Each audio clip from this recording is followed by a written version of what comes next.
Gracias por el espacio. Un saludo a todos los que nos están escuchando. Bueno, no puedo dejar de preguntarle inicialmente por lo que se está viviendo en el país en estos últimos días, ¿no? Lo ocurrido precisamente en Manabí, el asesinato del alcalde Agustín Intriago, que pone sobre la mesa también esta situación complicada a la que se ha enfrentado este año el país también dentro del ámbito político. Hemos pasado ya 2 procesos electorales, estamos en medio de uno, el otro en las elecciones seccionales, donde candidatos amenazados, asesinados, ahora funcionarios. ¿Esto de aquí en qué escenario nos ubica desde su punto de vista, abogada? Bueno, no quiero dejar pasar y felicitar. Ayer fue la cantonización de mi cantón, Chone, 129 años. Hoy día 488 años de fundación de esta maravillosa perla del Pacífico. Un abrazo a todos. Y tal vez no con tanto espíritu de fiesta, ¿no? El día de ayer tuve una reunión de trabajo con los embajadores de la Unión Europea y yo les pedía la colaboración en el tema de la asistencia al trabajo en conjunto, en el tema de seguridad. Estamos hablando de delincuencia ya no solo común, ya no solamente el carterista, el que te roba en la calle, sino el que te asesina y bandas organizadas a nivel internacional. Y ahí hablábamos que gran parte del cargamento de droga que llega a Europa sale de este maravilloso puerto. No puede ser que Ecuador sea conocido porque llegan cargamentos contaminados con droga, que llegan a Amberes, el 60% de la droga que ingresa es del puerto de Guayaquil. El volver a recuperar ese Ecuador, de Ecuador a Malavida, de All You Need Is Ecuador, de que la gente venga y conozca este lugar maravilloso, es una necesidad urgente y para eso la lucha contra el narcotráfico y contra la delincuencia organizada, los transnacional, se requiere un trabajo en conjunto y eso fue parte de mi agenda el día de ayer de la reunión con los embajadores de la Unión Europea y de varios países de Europa. Eso como primer eje de trabajo. Y lo siguiente, el presupuesto para la Policía Nacional. Mire, decretos de excepción.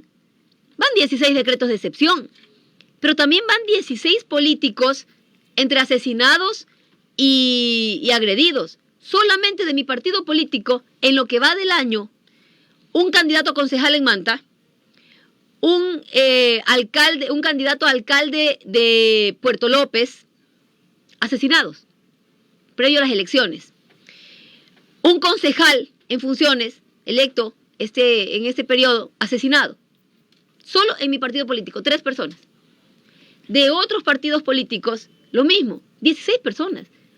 Este fin de semana, el alcalde, uno de los alcaldes con mejor evaluación, 60% de la victoria. Ya el tema de seguridad ha rebasado a tal nivel.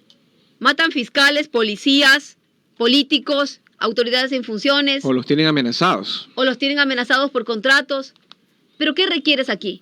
Una intervención seria del Estado. Un decreto de excepción no me soluciona nada. Dígame cuánto presupuesto están ejecutando. En el año 2022 tuvieron 200 millones para inversión. Entonces ni siquiera estamos hablando de que no hay el dinero. Pero ahí quisiera preguntarle sobre algunas acciones que hoy muchos cuestionan. Una tiene que ver con el permitirle quizás el ingreso al Ecuador a todos. No voy a hablar de ninguna nacionalidad específica, sino el que no se pida ni un pasado judicial. Y esto lo traigo a colación porque hoy cuestionan el que parte de implicados muchas veces en eso tienen nacionalidad extranjera, de los sicarios que son los que ejecutan y cometen estos hechos delictivos. Entonces, parto de ahí, ¿no? Se cuestiona quizás el tener que limitar eso. Hay otros candidatos que lo están poniendo como parte de su eje de campaña. ¿Qué decisión tomaría usted al respecto? Mire, primero yo creo que es necesario pedir el pasado judicial. Sí, lo que se llamaba antes el récord policial. Sí es necesario pedirlo. Segundo, inteligencia. Vamos a ver.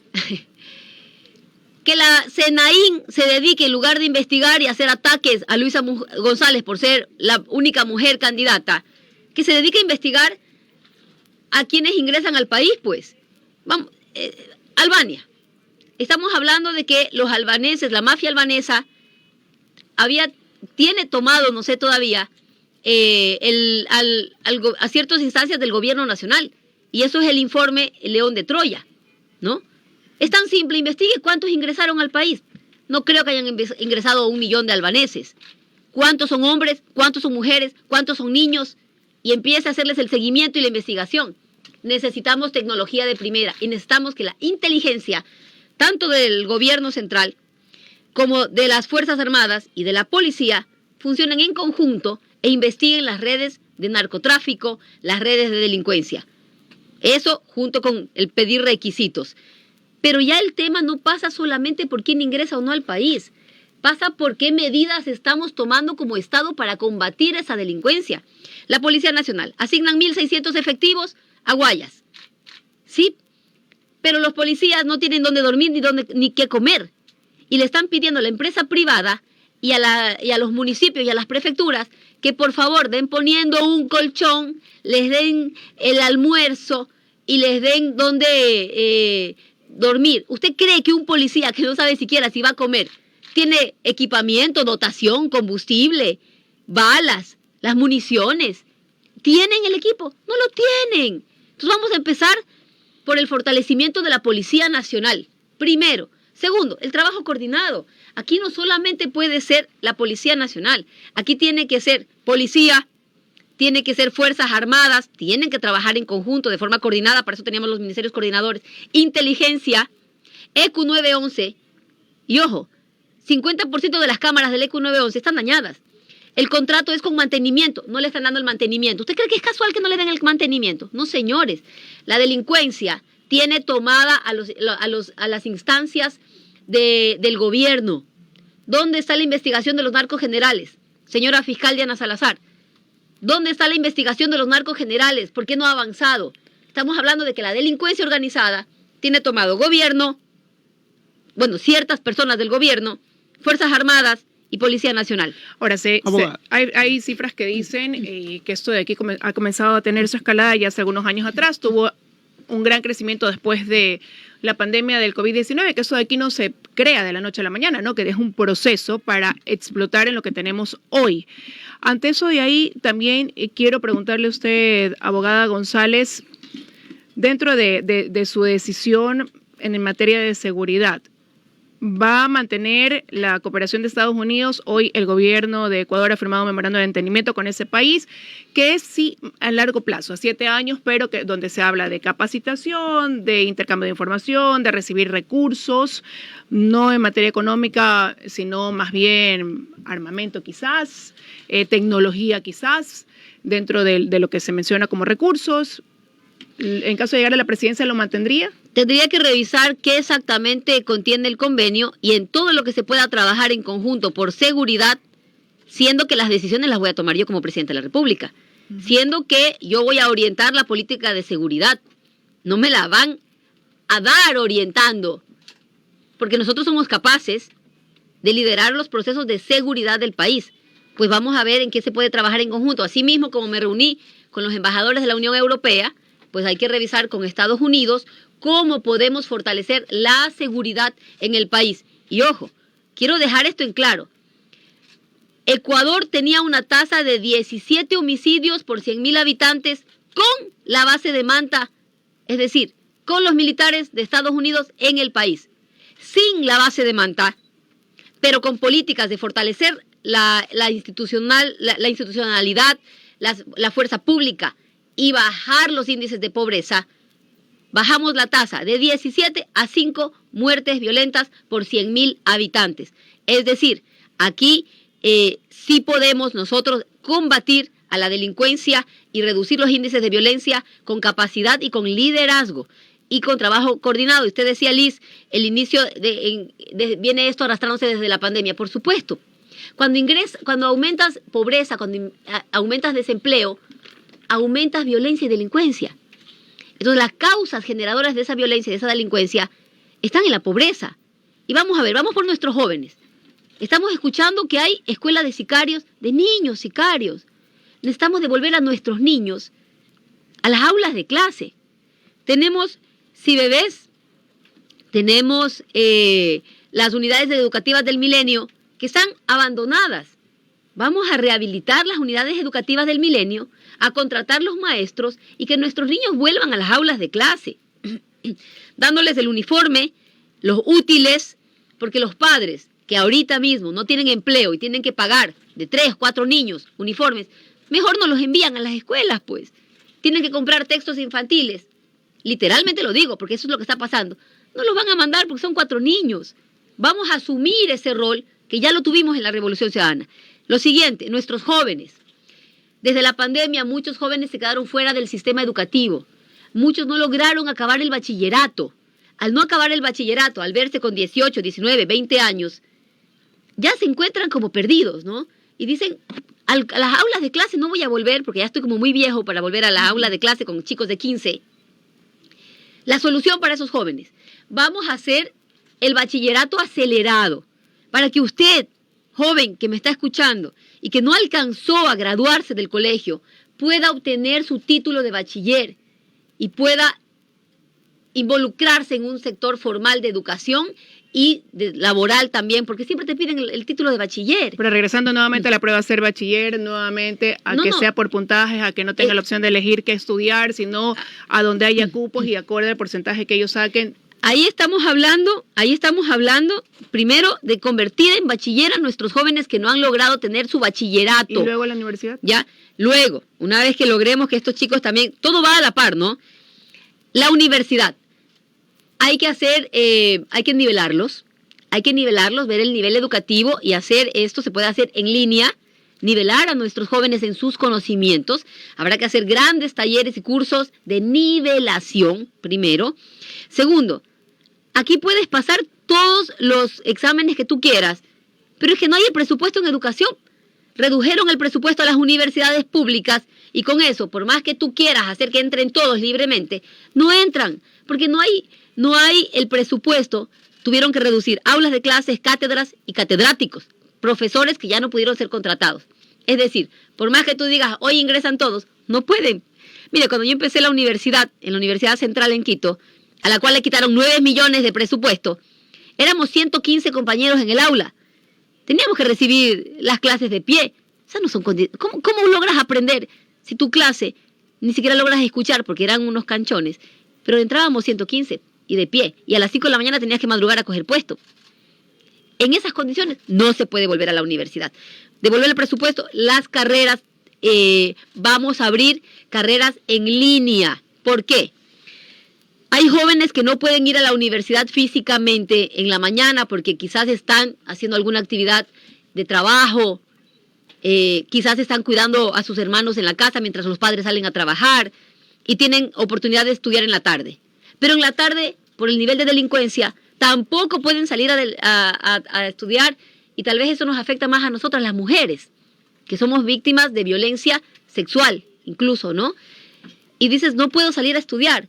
Perfecto, vamos a crear las carreras en línea para que nuestros jóvenes vuelvan a las aulas de clase y puedan estudiar desde su hogar. Pero para eso tiene que haber conexión, tienen que tener el implemento para poder estudiar y esto muchas veces no llega, hay que ser realistas a los sectores rurales. Claro, y además que para hacer los cambios de fondo no van a ser necesarios solamente un año y ¿cuántos meses más? Un año y medio, ¿no? Un año y medio. A ver, nosotros hemos sido claros, en un año y medio no se va a poder transformar el país, pero sí vamos a poder hacer ya el bachillerato acelerado en el siguiente periodo educativo, no en la sierra, porque ese ya comienza en septiembre. Y en septiembre recién estaríamos nosotros posesionándonos como presidenta de la República, Luisa González, de la Revolución Ciudadana. Pero para la costa probablemente ya alcancemos, que sería en el próximo mayo, ¿sí? Hacer estos bachilleratos acelerados para que nuestros jóvenes acaben el colegio y se gradúen. Y probablemente en la sierra ya para septiembre, ya puedan también empezar. Y claro, ahí ya se acabó el periodo de este periodo. Pero yo no estoy planificando en un año y medio. En un año y medio no se hace nada. Estoy planificando de aquí a una visión de futuro del país. Y en eso he hecho un llamado público en todas las intervenciones. Se necesita un mínimo acuerdo nacional. La inseguridad, la pobreza, la falta de empleo, la falta de medicina en los hospitales, no reconoce bandera política. Aquí tenemos que trabajar en conjunto, alcaldes, prefectos, juntas parroquiales, partidos políticos, en una agenda común de patria para devolverle al país la seguridad, el empleo, la salud, la educación. Se nos caen pedazos del país. A nivel internacional, las embajadas sugieren no ir a Ecuador, no visitar este país. El turismo nos da en Ecuador 1 de cada 20 empleos era relacionado al turismo. Hoy día tenemos pueblos fantasmas como Alausí. Pero usted ahora dice, vamos, al mismo tiempo dentro de esta campaña plantea cosas que son para este periodo corto de gobierno, porque es 1 año y medio, pero también ya proyecta de ahí en adelante en caso de llegar a ser presidenta, ¿no? Es que el país tiene que proyectarse hacia el futuro, hacia mucho más. Pero ¿cuáles van a ser las prioridades en caso de llegar a este periodo de 1 año 6 meses? Lo primero, la seguridad. Primero, el presupuesto para seguridad, el trabajo coordinado de toda la fuerza pública, Fuerzas Armadas, a través del Ministerio de Defensa, Policía Nacional, Secretaría de Inteligencia, ECU 911, con presupuesto y arreglando también las cámaras del ECU 911, el 50% está dañada. Primerito eso. Ahora, un trabajo en conjunto de lo que acabo de hablar es la función ejecutiva, con la función judicial, en una misma mesa. ¿Qué es lo que está pasando? Nos dicen, el policía capturó al delincuente, el fiscal no formuló cargos y el juez lo dejó libre. Tú dices, a ver, juez, ¿por qué lo dejó libre? Porque el fiscal no formuló los cargos. Perfecto. En una misma mesa los gabinetes sectoriales de seguridad, función ejecutiva y función judicial. ¿Pero en qué va a cambiar, abogada? Porque hoy se ven esas mesas interinstitucionales, las hemos visto todos, salen por la televisión, se ven a todos los actores sentados y el resultado sigue siendo pero falta liderazgo. Y generalmente el cuestionamiento va hacia la función judicial. Más que quizás las otras funciones es hacia esa función. ¿Qué hacer? La pregunta que le hago a la señora fiscal general del Estado, Diana Salazar. Señora fiscal, ¿qué pasa con la investigación previa en el caso de narcos generales? Pero ¿por qué no hablamos de los jueces? ¿Por qué se enfoca solo en la fiscalía? ¿Por qué no le hace esa pregunta a los jueces que liberan a los delincuentes, a los líderes de bandas? ¿Qué hacemos con eso que cuestiona el ecuatoriano también? Empiezo por la fiscal, porque allí está el proceso de los narcos generales. Liz, si no detectamos quiénes dentro de la fuerza pública están contaminados y están sirviéndole no a la patria, sino a la delincuencia, no vamos a poder corregir. ¿Usted partiría de una depuración? Hay que hacer la depuración. Hay que hacer la depuración. En Policía y Fuerzas Armadas. Policía y Fuerzas Armadas. Y Gobierno Nacional también, ¿sí? Detectar quiénes están contaminados por la delincuencia. Y por eso sí, es que eso pasa primero por la fiscal. La investigación la tiene la fiscal y ella tendrá que formular los cargos. Una vez que formule cargos, pasa al sistema de justicia. ¿Se apoyaría también en la UAFE para esa investigación y depuración? Y la UAFE, es que es tan básico, ¿no? Uno dice, pero si tienes la UAFE ahí, vea qué general tiene ingresos o movimientos fuera de lo que le corresponde a su salario. Y ahí ya puedes ir detectando a quién tienes que ir investigando. Y eso tiene que hacerlo la Fiscalía, el Gobierno Central. Ahora, y de allí pasamos hacia justicia. Por eso estoy diciendo, Consejo de la Judicatura y Corte Nacional de Justicia. ¿Qué pasa con esos jueces? ¿Qué jueces dejaron libre? ¿Cómo fueron esos fallos? Y eso se hace en una mesa de trabajo, de horas de sentarse sin horario, analizar los casos, ver dónde están los malos elementos y tomar acciones inmediatas. Pero vemos que no tenemos un sistema de justicia que esté funcionando, que hay un Consejo de la Judicatura que no le hace el seguimiento ni las sanciones a los jueces. Las únicas sanciones que se han dado es en casos políticos, pero no se están dando en los casos que se hayan analizado técnicamente con delincuentes, pues. Abogada, y a propósito que usted habla acerca de los, sí, verdad, necesarios cambios que deben haber en la justicia, habrán ya quienes digan, ay, se va a meter en la justicia. Exacto. No, señores, intromisión es que yo coja mi teléfono y le diga, oye, formúlale cargos. Invéntate, pero formúlale cargos. Oye, senténcialo, como sea, pero senténcialo. Eso es intromisión en otra función del Estado. Las funciones del Estado estamos para trabajar en conjunto, por Dios, entendamos. El país requiere unidad. El país basta de odios, basta de divisiones. Puede que a mí alguien me caiga bien o me caiga mal. Aquí no se trata de cómo te caen, aquí se trata de un trabajo técnico que tenemos que hacerlo con una visión de país. Y para eso no es intromisión. Tenemos que sentarnos en la mesa la función ejecutiva, es decir, el gobierno nacional, la función judicial, Corte Nacional de Justicia, Consejo de la Judicatura, Fiscalía General del Estado, y la función legislativa, por supuesto, pues en la misma mesa, las tres funciones del Estado, porque si a mí me dicen, es la ley el problema, perfecto, dime qué artículo, dime qué ley, y ahorita mismo, a ver, Asamblea Nacional, esto es prioridad. Trate ese tema. Pero mientras usted, abogada, aquí señala como prioridad sí esos temas y el de seguridad, hemos conversado también aquí en esta mesa, por ejemplo, con candidatos a la Asamblea del mismo partido, y para ellos una prioridad es retomar el juicio político al presidente Guillermo Lasso, hablar también de la necesidad, sí, de a través de una Asamblea Constituyente cambiar hoy la Constitución en lugar de quizás hacer unos cambios a través de una consulta popular. Son cosas que también las han puesto aquí sobre la mesa como prioridad. Hoy la escucho usted decir, tema número 1, la seguridad. Por supuesto. Mire, que haya una línea de continuar juicios políticos y demás. La Asamblea puede hacer varias cosas a la vez. Quedaron pendientes leyes, quedó pendiente la ley de salud mental, que es necesaria en el país. Los temas de salud mental, hay alto índice de suicidios que deben atenderse. Es una prioridad. Los juicios tienen que continuarse, porque están dentro de la agenda legislativa. Pero también quedaron temas, leyes ahí, reformas pendientes en temas de seguridad. Mire, el tema de seguridad, Liz, y le soy súper clara a la ciudadanía, con las mismas leyes y la misma constitución, hicimos de Ecuador el segundo país más seguro de Latinoamérica. Aquí no pasa tanto por leyes, ya hay las leyes para dar seguridad a los ciudadanos, ya están hechas.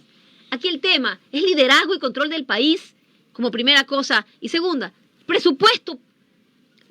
Tuvieron el año anterior, 2020, el peor de los mundos, tener el dinero y no usarlo. 200 millones de dólares. Pero ese fue el año del COVID. No, el 2020. 2022, perdón, me equivoqué. Año 2022, el año anterior, hace 7 meses atrás, 200 millones de dólares para el sector seguridad. 17 millones la Policía Nacional.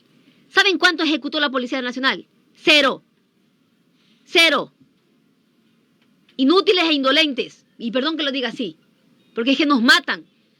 ¿Cuánto usaron de los 200 millones de dólares?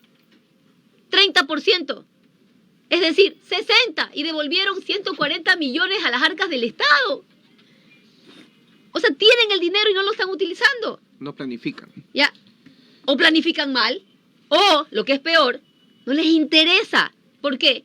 Insisto, porque la delincuencia tiene tomado ciertos niveles de fuerza pública y de gobierno nacional. Y eso se está dando. Aquí mataron, pues, a una directora en un hospital. ¿Por qué? Porque posiblemente no quiso hacer las compras con quien le dijeron que había que comprar. ¿Dónde está esa investigación? ¿Cómo no nos vamos a indignar? ¿Dónde está esa investigación? Nos estamos acostumbrando y no podemos naturalizar, normalizar que nos maten porque no contratamos con X empresa, porque la delincuencia se ha tomado al Estado. Aquí se requiere mano dura, técnica, tecnología, pero liderazgo, la conducción del país. Y esa conducción del país, quien andaba con zapatitos rojos, haciendo TikToks en patinetas, vestido de viuda, perdónenme, así no se ganan las... O sea, puede que le haya dado un voto, sí, pero así no se solucionan los problemas del país. Y yo le hablo desde el conocimiento, porque si algo tenemos en la Revolución Ciudadana, es la experiencia de haber convertido este país en un país seguro, en un país que recibía turismo a nivel internacional, en un país que sacó 2 millones de personas de la pobreza.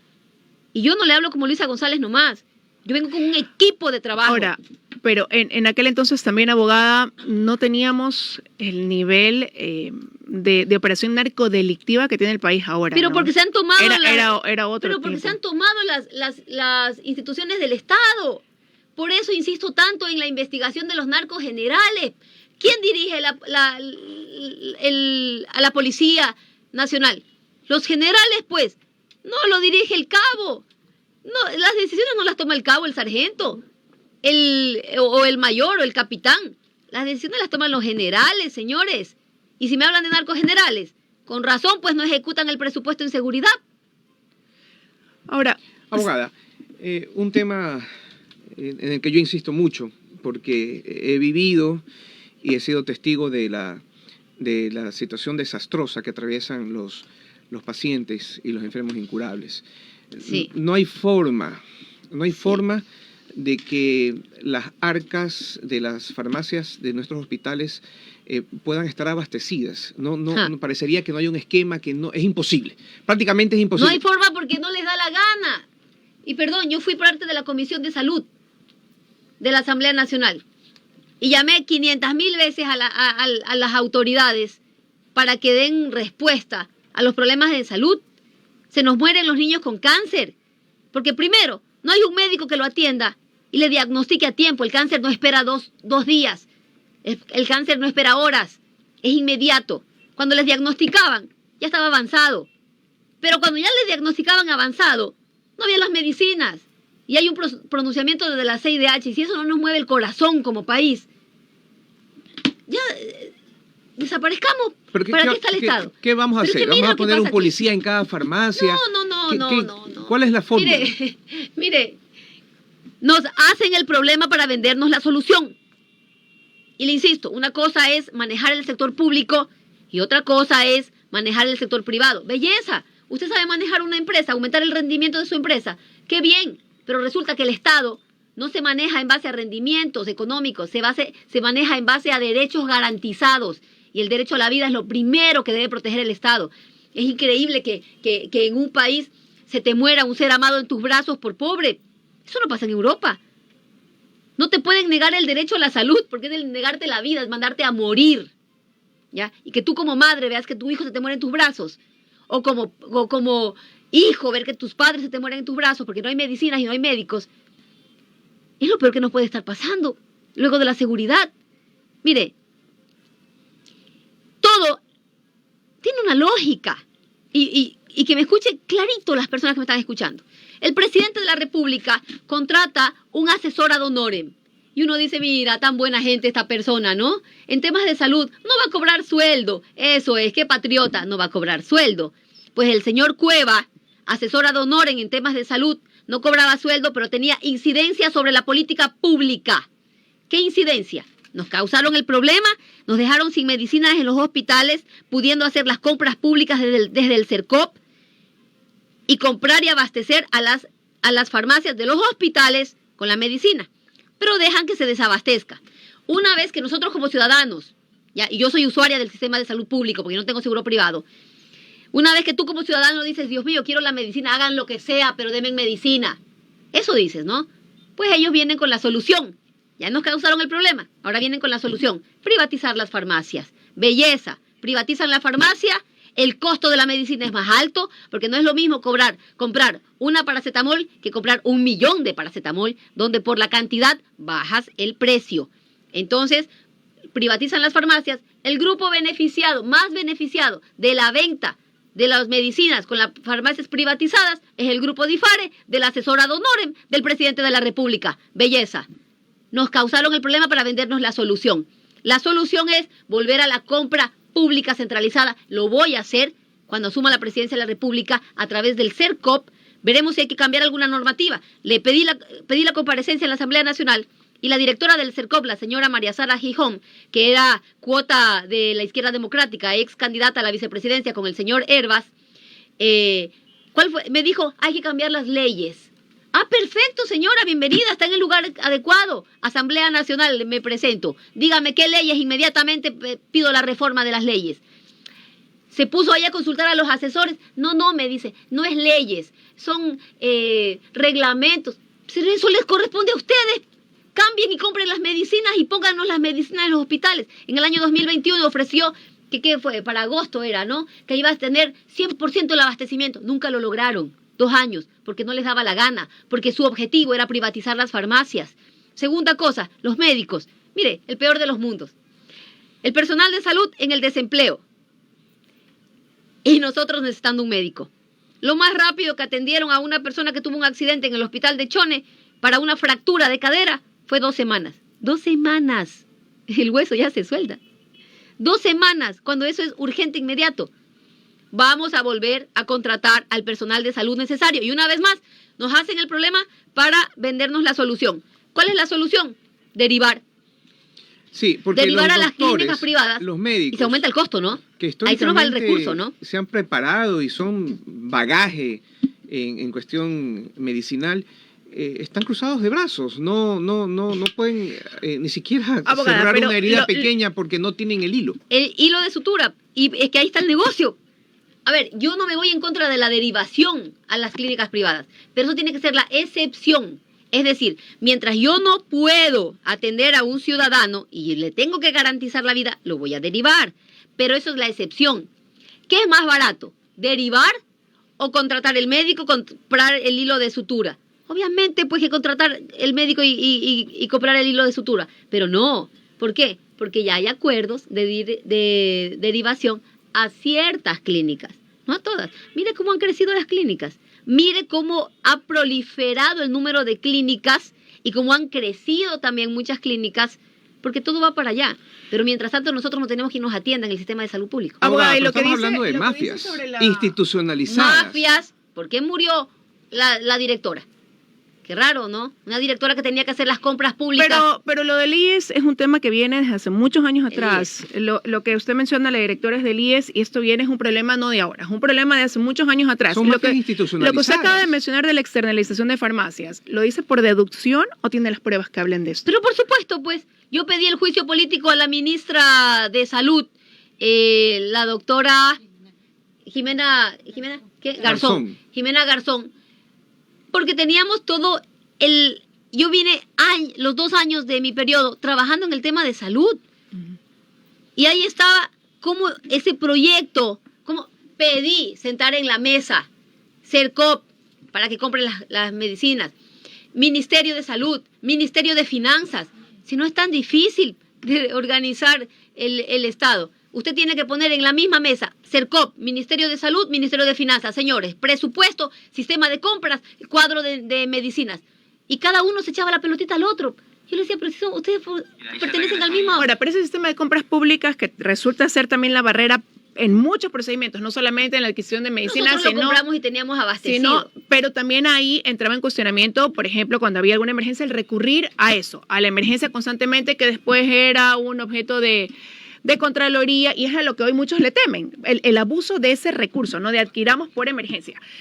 ¿No entra también la posibilidad de análisis de cambiar esas reglas de la adquisición, de revisar esa metodología del sistema de compras públicas que llega a ser a lo mejor una limitante, como digo, una barrera? Y se lo pregunto porque se viene un fenómeno del niño también. Estamos con los meses en contra, donde seguramente pues tendremos que enfrentar situaciones que pudieran no estar previstas. No sabemos a ciencia cierta qué nos vamos a enfrentar. Habrán cosas que surgirán en el día a día, ¿no? Lo que sabemos es que se viene inevitablemente esta situación para el país. Ya, aquí 2 cosas, ¿no? Si hay que revisar algo para mejorar las compras públicas, siempre se puede mejorar. Si yo me siento con el sector privado y me dicen, presidenta, después del 20 de agosto, aquí hay un nudo crítico, aquí hay un problema. Perfecto, trabajémoslo en conjunto. Veamos cómo lo hacemos transparente, pero rápido. Pero son mafias. Abogada, son mafias. También lo hay, totalmente de acuerdo. Que ya nos demostraron, son capaces de todo. Murió la directora, ¿no? ¿Usted cómo asumiría esa posición frente al riesgo hay que analizar, que también puede asumir frente a la lucha? Oiga, el riesgo lo tengo hoy, cuando salgo a las calles. A mí me ha pasado que me dicen, cuando yo me traslado de un sitio al otro, hay militantes en la vía con banderita y yo paro a saludarlos. Luisa, no te bajes. Yo me voy a bajar. Esa es mi gente y está ahí. Y yo me voy a bajar a donde ellos. ¿Y mi vida corre riesgo? Sí. Yo sé que estoy corriendo riesgos. Soy madre. Soy madre soltera de un niño de 9 años. Pero mi patria me necesita. Y los riesgos tenemos que correrlos. Los riesgos los corren todos los padres, todas las madres, todos los días. Y yo digo una cosa. Si nosotros sabemos cómo transformar este país, vamos a hacerlo. Vamos a tomar el riesgo. Y si hay que luchar contra las mafias, no va a ser de la noche a la mañana. Prioridad del presupuesto en un año y medio, con lo que le acaba de decir usted, dijo seguridad, pero se viene un fenómeno del niño en ese año y medio. Veámoslo solamente durante ese tiempo, con el presupuesto con el que contaría en caso de ser presidenta, además de la seguridad. Yo voy a insistir, la planificación para un año y medio sería indolente con mi país. La planificación va a ser de aquí a por lo menos 4 años, Porque si yo tengo que comprar el equipamiento para la policía, yo no puedo pensar en cuántos autos les voy a dar de aquí a año y medio. Yo tengo que pensar que de aquí a año y medio tengo que comprar cerca de 3.000 vehículos entre motos y autos. Vamos a ponerlo, a ver, me faltan, sí. Veamos que voy a comprar cerca de 3.000 vehículos en año y medio, pero yo tengo que planificar que tengo que acabar de dotar el 100%. Entonces voy a planificar en un presupuesto plurianual para comprar de aquí a 4 años, ¿ya? En cuanto a los jóvenes, yo tengo que planificar cómo de aquí a 4 años devuelvo a mis jóvenes al sistema educativo formal. En cuanto al IES. Pero es que inicialmente lo estarían eligiendo para 1 año y medio. Sí, pero queda una planificación hecha. No podemos ser pero así el presupuesto indolentes. que tenga será a lo mejor solamente para pero ese hay tiempo. que hacer la planificación plurianual. Pero la gente le va a demandar resultados durante ese Por tiempo. supuesto, y vamos a empezar con el presupuesto para el año y medio. Vamos a empezar con el presupuesto para el año y medio para que nuestros jóvenes vuelvan a las clases en 1 año y medio, en el ciclo Costa, que sería ya el año que viene, porque no alcanzamos para la Sierra este año, y para el siguiente periodo educativo de septiembre del año 2024. Entonces, y tendrá que el siguiente gobierno continuar esas políticas. Entonces, seguridad. Pero obviamente ustedes van a luchar para Pero es continuar. seguridad. Por ¿no? supuesto que vamos a luchar Ya, para entonces, continuar. la visión política de ustedes ahora Mire, se proyecta a 5 años, entonces, más de 5 años. Yo le digo, nuestra visión es de patria. La palabra del Señor dice, el que sabe hacer lo bueno y no lo hace, le es pecado. Así es. Si yo hoy día estoy en esta contienda electoral por la presidencia de la República, es porque sé que tengo la capacidad de sacar adelante a mi país. Si no, no lo haría. Eso no es un capricho. Este es un tema necesario. Que mi hijo de 9 años me diga, mamá, vámonos del país, porque es muy inseguro. Todos los hemos Me pensado. parte el alma. Que mis hermanos estén considerando como opción migrar. Que hayan 200.000 ecuatorianos que se están yendo del país. Que una niña de 9 años se ponga a llorar en mis brazos porque sus padres se fueron. A mí me parte el alma. Y tengo que tomar esta decisión de esta candidatura que me han atacado por ser mujer y etcétera. Pero yo sé que puedo sacar adelante mi país. Luisa González. Ahora, no quiero dejar de ir el tema del fenómeno del niño. Mire, el fenómeno del niño, eso es para hace un mes atrás. Este gobierno debería estar sentado con las prefecturas, con las alcaldías, aumentando el presupuesto, que lo ha retirado y que ya dije yo que voy a dar de baja ese decreto ejecutivo donde reduce el presupuesto a los GATS. Pero asignaban 200 millones y para el Ministerio de Obras Públicas dicen 149 millones más. Es No lo que hay han nada, dicho. no hay nada. Y la Secretaría de Gestión de Riesgos nos dijo aquí que se estaban reuniendo con alcaldías y con prefecturas. Bueno, las alcaldías y las prefecturas no es lo que dicen. Yo acabo de reunirme en Cañar con los alcaldes y con el prefecto, en Manabí con el prefecto, los alcaldes igualmente, no llegan los fondos. Y no se han reunido tampoco. Aquí tiene que haber un trabajo otra vez coordinado. Tienes que ver las cuencas de los ríos, tienes que ver el desasolve de los ríos, tienes que hacer los muros de contención, tienes que identificar los asentamientos poblacionales en zonas de riesgo, tienes que hacer que ingrese ahí Ministerio de Educación, Ministerio de Salud, MIES, para dar toda la atención y el contingente a esas zonas de riesgo, las rutas de evacuación en caso de que empiecen las lluvias para esas personas que están en asentamientos de riesgo. Luego tienes que ir a ver el tema productivo, el sector agropecuario, cuántas hectáreas se me va a afectar, cómo los voy a sostener, qué créditos les voy a dar. Luego tienes también el sector del atún que mueve la economía nacional. Se han calentado las aguas, el atún baja a niveles más... se va a lo más profundo del mar, por lo tanto no lo pueden pescar. ¿Cómo sostienes también al sector atunero que aglutina una gran cantidad de trabajo? Créditos productivos para sostener esos sectores que no me generen más desempleo. Todo eso tiene que estar viendo el gobierno nacional. Y por eso cuando yo digo que tengo que ganar en una sola vuelta, no estoy hablando del capricho de ganar en una vuelta y punto. Estoy diciendo que mi país necesita medidas urgentes, inmediatas, y que estamos viendo que no las están haciendo, por el amor del Señor. No están tomando las medidas. ¿Le preocupa lo que pasó el fin de semana también, sobre todo en redes sociales, estas declaraciones de su candidato a vicepresidente Andrés Arauz que circularon en Twitter sobre que él se sentaría con 10 de los más buscados? ¿Qué reacción tiene usted ante eso? Primero, la presidenta voy a ser yo. Luisa González, no Andrés Arauz. Él es mi binomio, él es mi compañero, y lo que han hecho es sacarle de contexto y hacer lo que han hecho con un montón de declaraciones de él, y que también me las han hecho a mí, sobreponer voces, articular, unir y sacar cualquier cosa. Yo ya he dicho en intervenciones anteriores, yo no voy a negociar con la delincuencia, yo no voy a negociar con quienes están matando a mi pueblo, a mi gente.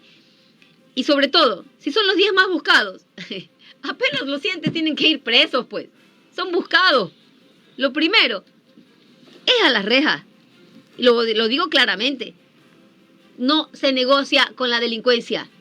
La vida de los ecuatorianos no es un punto de negociación. Aquí es que si ellos han cometido un delito, lo que les corresponde es la cárcel. Buenísima aclaración. Abogada Luisa González. Yo quiero solo hacer una última consulta, precisamente motivado por comentarios que ya se ven en las redes sociales. Luisa González a la presidencia, Rafael Correa al poder.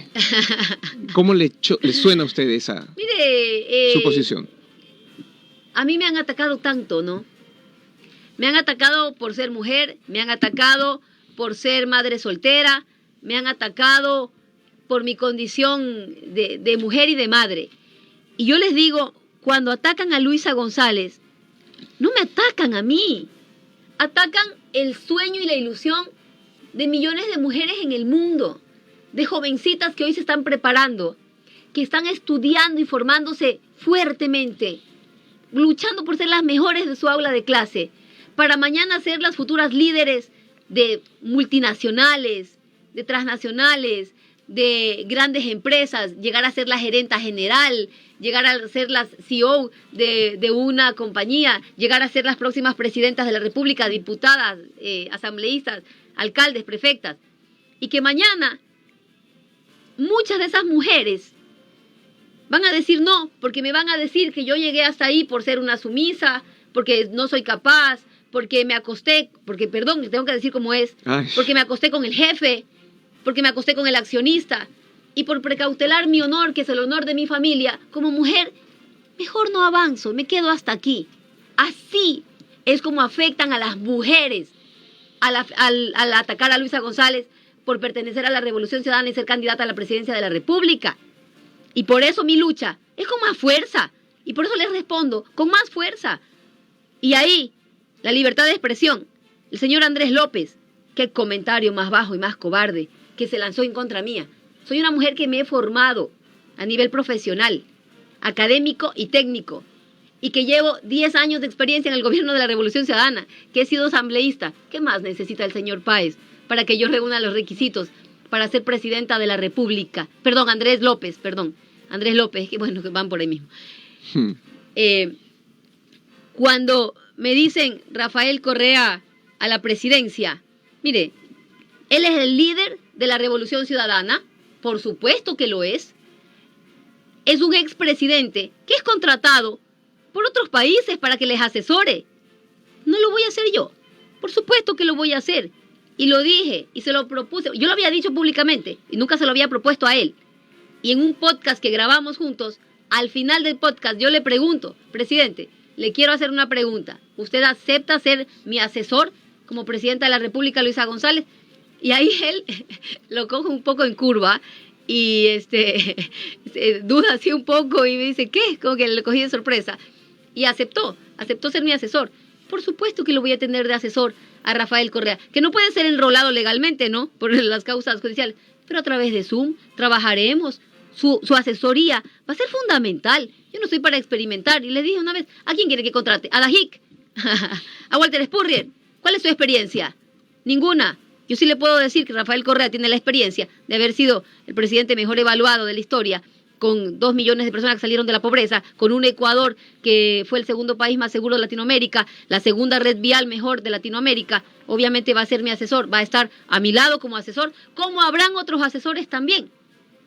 Gracias, abogada, por habernos acompañado esta mañana aquí en WQ Noticias, ampliando sus propuestas de campaña. Son las 9:29 de la mañana. Vamos a una pausa y regresamos con más. Muchas gracias.